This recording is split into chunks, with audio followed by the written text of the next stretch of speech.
बिस्मिल्लाहिर्रहमानिर्रहीम। अस्सलाम वालेकुम नाज़रीन, उम्मीद और दुआ करता हूँ कि आप लोग जहाँ जहाँ पर होंगे खैर आफियत से होंगे। नाज़रीन, अमेरिका और पाकिस्तान के मामलात ताल्लुकात की तारीख बहुत लंबी चौड़ी जाती है। कभी चाइनीज़ के साथ दोस्ती के को बढ़ाते हुए, कभी रशियन कैंप की तरफ जाते हुए और कभी अमेरिका के साथ मामलात को बैलेंस रखते हुए पाकिस्तान किसी न किसी तरह से सर्वाइव करता हुआ चला आया है।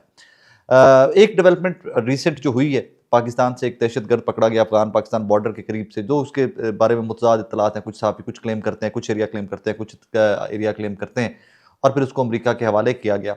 उसमें सबसे बड़ी डेवलपमेंट या जिसको बहुत बड़ी खबर समझा जा रहा है, जो है भी बहुत बड़ी खबर, कि अमेरिकी सदर डोनाल्ड ट्रंप ने पाकिस्तान का ख़ुसूसी तौर पे शुक्रिया अदा किया और भी अमेरिकन ऑफिशियल्स ने पाकिस्तानी हुकूमत का शुक्रिया अदा किया है।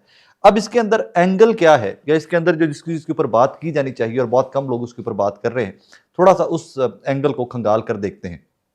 एक तो ये इंपॉर्टेंस इसलिए ज़्यादा है पाकिस्तान की सियासत के अंदर कि जो मुक़य्यद हैं जनाब इमरान खान साहब, उनको लेकर पाकिस्तानी डायस्पोरा ने अमेरिका के अंदर बहुत मेहनत की, बहुत ज़्यादा लोगों तक आवाज़ पहुंचाई, लोगों को बताया कि पाकिस्तान के अंदर ह्यूमन राइट्स की वायलेशन कैसे हैं, कॉन्स्टिट्यूशन के साथ क्या किया जा रहा है, इमरान खान साहब कौन कौन से केसेस में मुक़य्यद हैं, इद्दत में निकाह केस, तोशाखाना, ये वो तमाम तर तफसीलात अमरीकी सियासतदानों तक, अमरीकी इन्फ्लुएंशियल लोगों तक पाकिस्तानी डायस्पोरा ने पहुंचाई और बड़ा वक्त उन्होंने लगाया इस सारे मामले के ऊपर। ये मामला फिर इंटरनेशनल सतह के ऊपर गूंजा भी। उसके ऊपर हम टाइम टू टाइम बात करते रहे। यूनाइटेड नेशन से लेकर बरतानिया, अमरीका, बहुत सारे बड़े बड़े ममालिक जो हैं, उन्होंने इसके ऊपर बात की कि इंसानी हकूक़ की खिलाफ वर्जी नहीं होनी चाहिए। उसके बाद बहुत सारी ऑब्जर्वेशन भी सामने आई पूरी दुनिया से।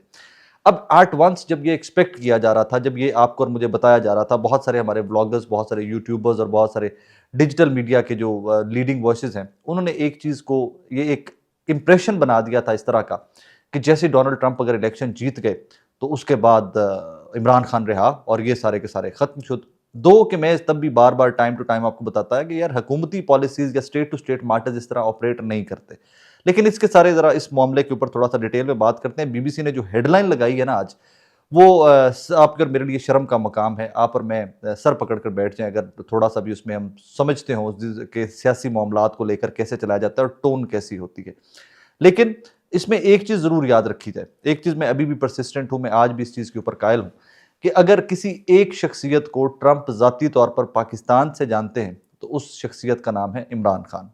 आज नहीं कल, कल नहीं परसों, किसी ना किसी तरह से कोई ना कोई इंपैक्ट इमरान खान साहब के नाम को लेकर ट्रंप एडमिनिस्ट्रेशन की तरफ से पाकिस्तान के ऊपर आएगा।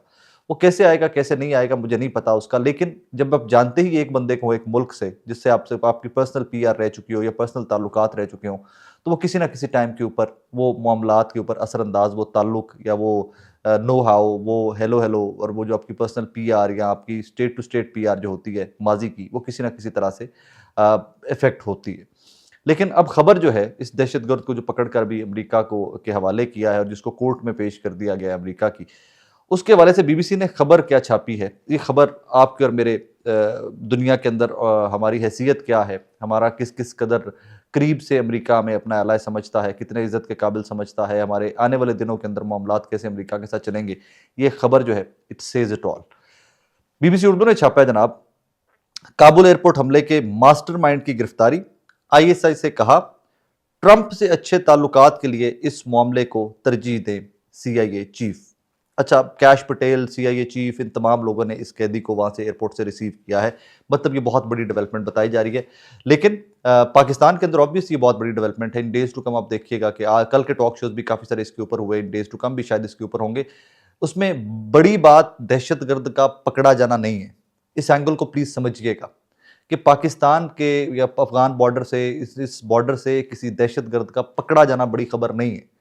अगर ये बड़ी खबर होती तो अभी रिसेंटली बन्नू पे अटैक हुआ है और वो कितनी बड़ी खबर थी, कितनी हमारी जाने कीमती ज़ाया हुई है वहाँ पर, कितनी बड़ी खबरें बनी, कितने टॉक शोज में उसको टेकअप किया गया और कहाँ तक कहाँ उसकी इंटरनेशनल हेडलाइंस लगी, उस खबर को उतनी स्पेस नहीं मिली। यहाँ पर बड़ी खबर ये इसलिए है कि ट्रंप एडमिनिस्ट्रेशन से तवक्कुआत बहुत ज़्यादा थी। वो तवक्कुआत क्या फुलफिल होंगी?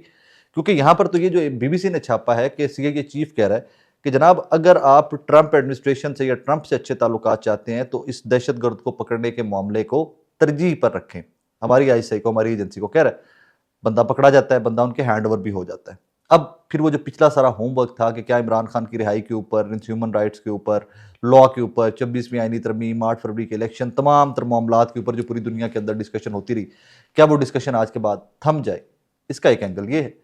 दूसरा एंगल मेरे नज़दीक इसका ये है कि आपको सिर्फ ये स्पेस दी जाए अगर, कि अगर आप ट्रंप से अच्छे ताल्लुकात चाहते हैं तो फिर भाईजान आप ये काम करें, और वो काम हो जाता है। अब इसका एंगल ये है, मेरे नज़दीक इसका एंगल ये है कि सिर्फ ट्रंप से अच्छे ताल्लुकात के लिए हमने फ़ौरन एक बंदा पकड़ा, हमने उसको जो भी हमें, आई थिंक इसकी इंटेल भी अमेरिका ने दी होगी, वो खुद कह चुके हैं कि हमने पाकिस्तानी एजेंसीज के साथ इंटेल शेयर की थी, तो उसके बाद बंदा पकड़कर हमने दे दिया अमेरिका को। इसका एक एंगल ये है। मतलब ये कि माजी के जो सारे साइफर और माजी की जो हम तमाम तर चीज़ें देखते आए हैं, अमेरिकन एडमिनिस्ट्रेशन इतनी ताकतवर है, कोई भी हो, बाइडन हो, ट्रंप हो, माजी में बुश हो, क्लिंटन हो, ओबामा हो, हुसोएवर, अमेरिका इतना ताकतवर मुल्क है कि उनकी इतनी वो चलती है कि वो किसी हम जैसे मुल्क को जो उनका किसी भी तरह से एलाय तो रहे हैं ना, अफगान वॉर के अंदर and everything, war on terrorism के ऊपर हम वो एलाय तो रहे हैं उनके, तो जब वो हमें हुक्म सादिर फरमाते हैं तो हम कहते हैं कि सर आप बिल्कुल ठीक कह रहे हैं, हम आपके साथ हैं। सो इसका एक एंगल ये भी है। मैं बहुत मोहतात अल्फाज के अंदर मैंने बहुत कुछ कह दिया और समझने वाले इसको समझ भी जाएंगे, बट इसका मतलब ये बिल्कुल भी नहीं है कि अगर ट्रंप से मामला ठीक हो गए हैं तो आपके पाकिस्तान के अंदर स्टेबिलिटी बिल्कुल आ गई है। मैं I don't understand that. Reason दो तीन हैं।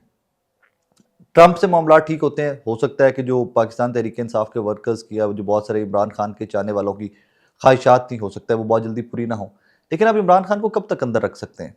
कब तक आप उनको कैदो बंद में रखेंगे और मुल्की मामलात को इसी तरह जबर के साथ चलाती रहेगी मौजूदा हुकूमत और मौजूदा रजीम और तमाम तर इसके स्टेक होल्डर्स जो हैं, इंक्लूडिंग इस्टेब्लिशमेंट?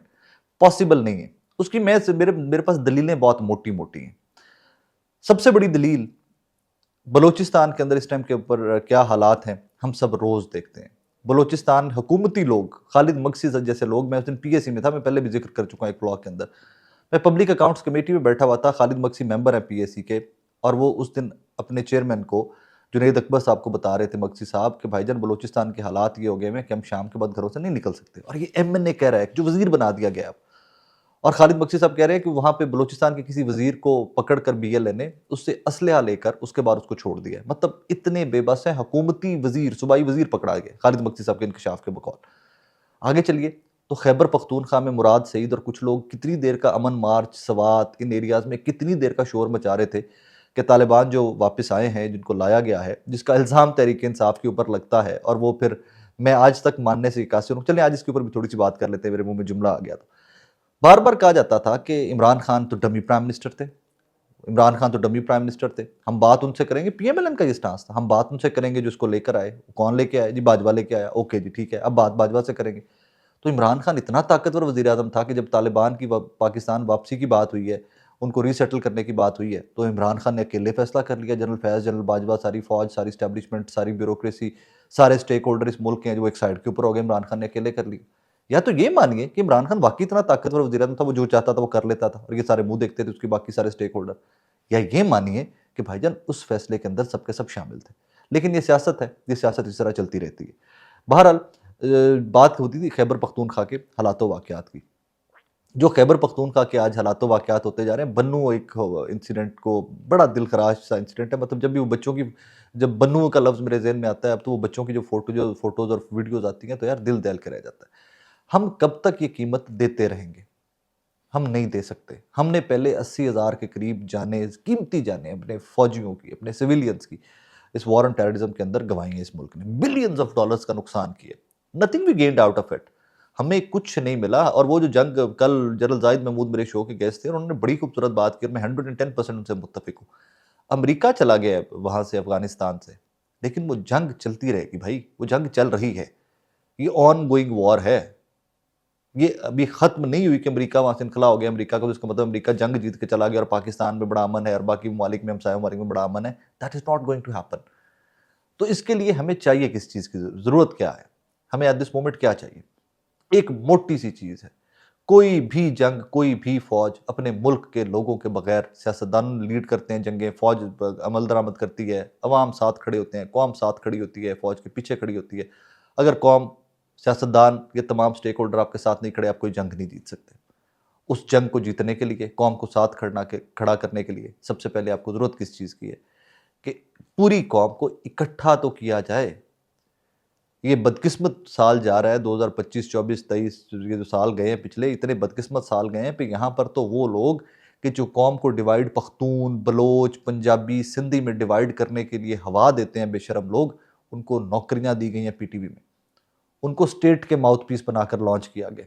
और मुझे समझ नहीं आती कि कौन वो जी शऊर और कौन वो अक्लमंद है जिन्होंने इस तरह के फैसले लिए हुए। अगर आपको इस सारे मामले को सेटल करना है, कौम को मुत्तहिद करना है, सियासत में जो तफरीक है, जो डिवाइड है, इसको ख़त्म करना है, तो आपको इमरान खान को रिहा करना पड़ेगा। यही अदालतें होंगी, आप देखेंगे, मेरी बात याद रखिएगा। Excuse me. मैं नहीं उन लोगों में से जो कहेगा कि अमेरिका से कोई बहुत ज़्यादा होप्स बांध ले, लेकिन अमेरिका को भी अगर स्टेबल पाकिस्तान चाहिए किसी चीज़ के लिए, तो इमरान खान की रिहाई उसमें नागुज़ीर होगी। आप लिख लीजिए, आज नहीं कल, कल नहीं परसों, ये जो डिवाइड है, ये जो तकसीम है, आपको इसको ख़त्म करने के लिए आपको हर स्टेक होल्डर को ऑन बोर्ड लेना पड़ेगा। अब ये तो मुमकिन नहीं है कि इमरान खान जेल में बैठा रहे और बैरिस्टर गौहर जो है वो इतने बासर चेयरमैन है कि वो उनको ऑन बोर्ड ले लिया तो पीटीए ऑन बोर्ड हो गई। आज इमरान खान सिर्फ ये कह दें कि बैरिस्टर गौहर का मेरी पार्टी से कोई लेना देना नहीं, ओ यार, जिस हल्के से बैरिस्टर गौहर एमएलए बने वहां से 200 वोट ना पड़े बैरिस्टर गौहर को। एक ही बंदा है जो इस टाइम के ऊपर सिस्टम से जिसको आपने आउट रखा। मौलाना फजलुर रहमान साहब किसी ना किसी तरह से सिस्टम में ऑन बोर्ड होते हैं, किसी ना किसी तरह से, जो भी कोई तरीकाकार होता है उनका, वो ऑन बोर्ड होते हैं। एक बंदा है जो सबसे मुल्क की बड़ी सियासी जमात का सरबराह है, जिसका नाम इमरान खान है। आपने उसको सिस्टम से आउट रखा हुआ है और आप रखने की कोशिश कर रहे हैं। दो, कि जो सबसे ज्यादा इफेक्ट हो रहा है सूबा इस टाइम के ऊपर दहशतगर्दी से, खैबर पख्तूनख्वा, उस सूबे में उस बंदे की सियासी जमात की हुकूमत है।